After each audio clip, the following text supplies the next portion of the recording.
बिस्मिल्लाहिर्रहमानिर्रहीम। प्यारे बच्चों, अस्सलाम वालेकुम। मैं आपका sir Iqbal kids Islamic school से। आज हम न्यूमेरिकल स्टार्ट करने लगे हैं क्लास 10 के, और आज हमारा जो मौजू है वो यूनिट 10 है, जिसका नाम है simple harmonic motion and waves. ये हमारा पहला चैप्टर है फिजिक्स का 10 का। तो आज हम इसके न्यूमेरिकल करेंगे। तो आइए मिलके हम न्यूमेरिकल स्टार्ट करते हैं। तो शुरू करते हैं न्यूमेरिकल के लिए। तो पहला क्वेश्चन है बेटा, the time period of simple pendulum is 2 second.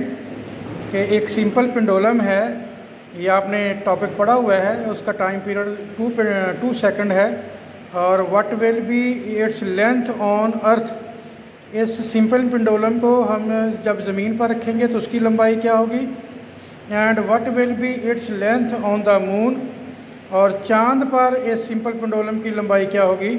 अगर चांद पर जी की वैल्यू जो है वो अर्थ की वैल्यू का छठा हिस्सा हो, यानी 6th पार्ट हो, GE डिवाइडेड बाई 6, यानी जो ज़मीन पर जी की वैल्यू है उसका छठा हिस्सा जो है वो चांद पर हो, वेयर द जी जो है ज़मीन पर वो 10 मीटर पर सेकंड स्क्वायर है।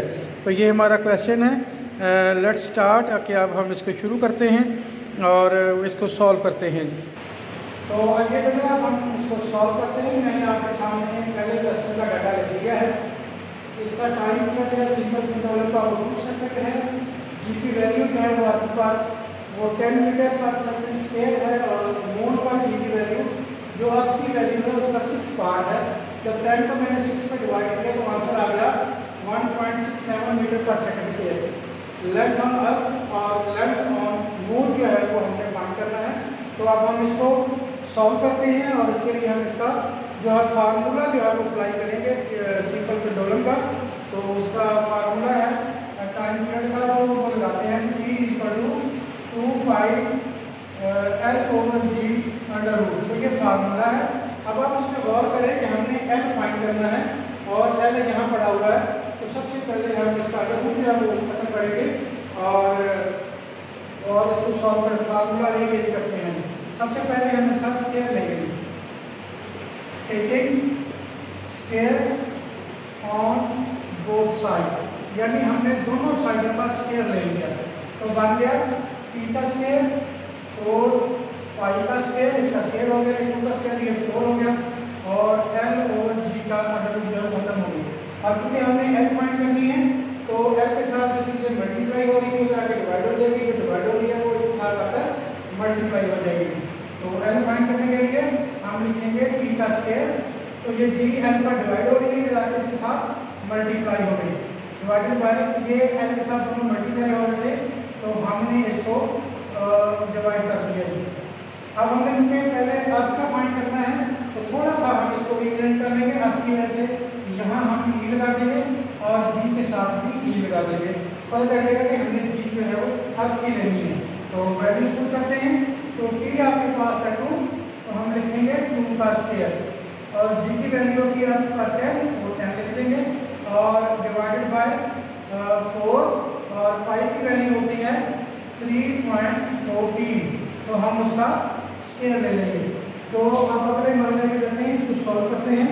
तो 2 का लिख देंगे L ऑन अर्थ लिख देंगे 4 मल्टीप्लाई बाय 10 डिवाइडेड बाय ये भी 4 है, और 3.40 को जब हम सॉल्व करेंगे 3.40 को तो 9.86 आ जाएगा, राउंड ऑफ करके 9.86।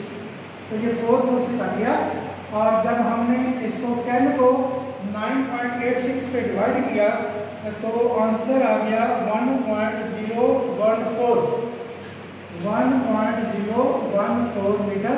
वैसे इसको राउंड ऑफ नहीं कर सकते क्योंकि यहाँ 5 होते हैं, शायद राउंड ऑफ कर लेते। तो बुक के अंदर आंसर है इसका 1.02 मीटर। तो तकरीबन तो उससे मैच कर रहा है। यह बेटा हमने G की वैल्यू जो है वो हमने L की वैल्यू निकाल ली है। अब हम L की वैल्यू जो है वो मून पर निकालने की कोशिश करेंगे।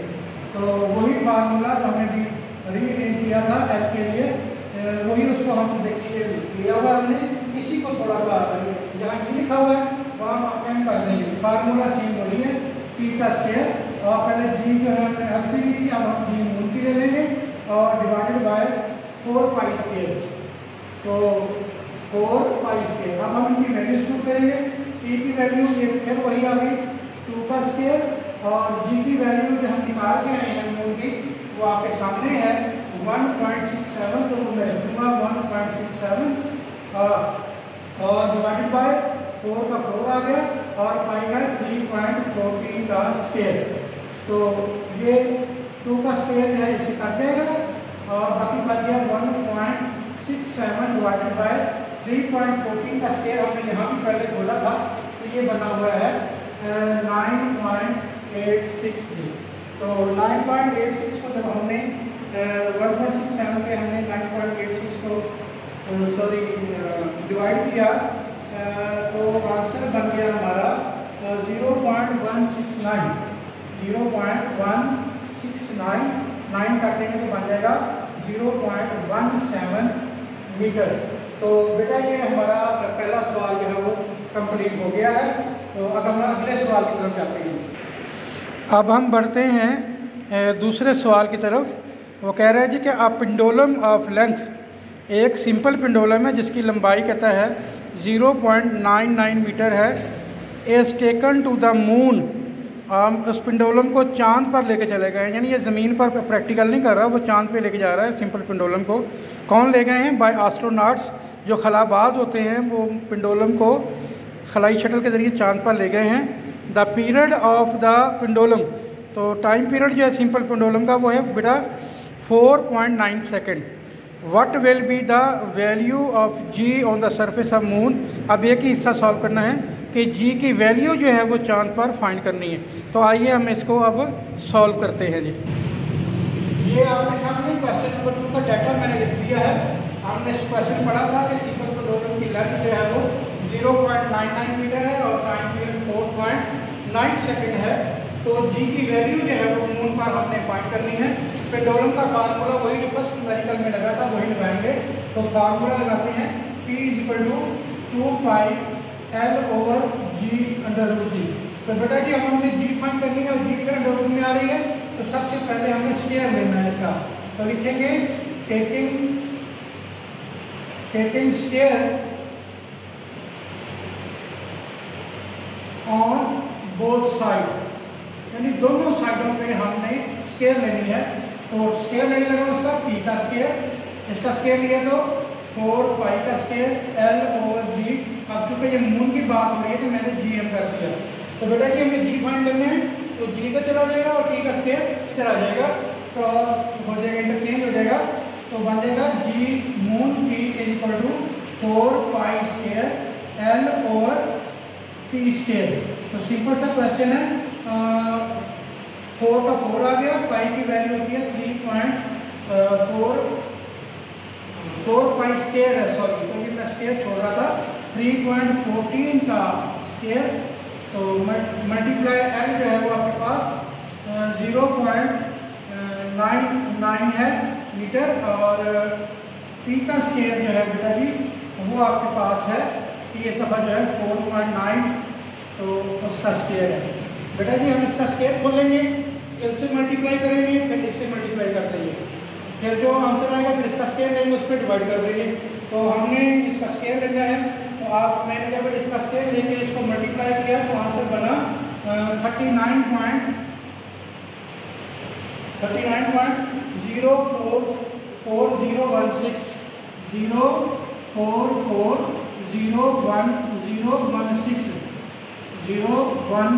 डिवाइडेड बाय 4.9 का स्क्वायर लिया हमने तो 24.01 आया, 24.01। जब मैंने इसको इससे डिवाइड किया तो जी की वैल्यू आ जाएगी आपके सामने, मैं यहाँ लिखता हूँ जी की वैल्यू ताकि नीचे हो रहा है। तो जी जो मून पर है वो जी की वैल्यू जब मैंने इसको डिवाइड किया तो बनी 1.626 और राउंड ऑफ करेंगे तो बन जाएगा 1.63। तो जी का यूनिट होता है मीटर पर सेकंड स्क्वायर होता है। तो बेटा ये हमारा क्वेश्चन नंबर 2 भी जो है वो हल हो गया है। अल्लाह हाफिज़।